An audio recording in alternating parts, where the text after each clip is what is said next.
প্রতি বছর ৪ জুলাই যুক্তরাষ্ট্রে পালিত হয় স্বাধীনতা দিবস।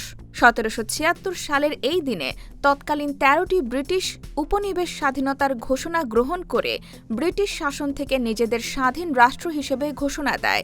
স্বাধীনতার ঘোষণাপত্রের প্রধান রচয়িতা ছিলেন টমাস জেফারসন।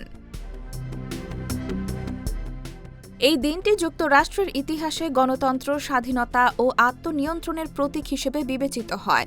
প্রতি বছর দেশ জুড়ে জাতীয় পতাকা উত্তোলন, বর্ণাঢ্য কুচকাওয়াজ, সাংস্কৃতিক অনুষ্ঠান, কনসার্ট, পারিবারিক আয়োজন এবং রাতের আকাশ জুড়ে আতশবাজির মাধ্যমে দিবসটি উদযাপন করা হয়। শুধু যুক্তরাষ্ট্রেই নয়, বিশ্বের বিভিন্ন প্রান্তে বসবাসরত মার্কিন নাগরিকরাও নানা আয়োজনে দিনটি পালন করেন।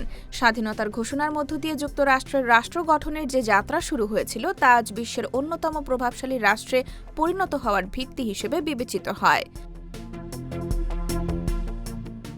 ৪ জুলাই তাই শুধু একটি জাতীয় উৎসব নয়, এটি স্বাধীনতা, গণতান্ত্রিক মূল্যবোধ এবং জাতির আত্মপরিচয়ের প্রতীক হিসেবেও ইতিহাসে বিশেষ গুরুত্ব বহন করে। IBTV USA, new York.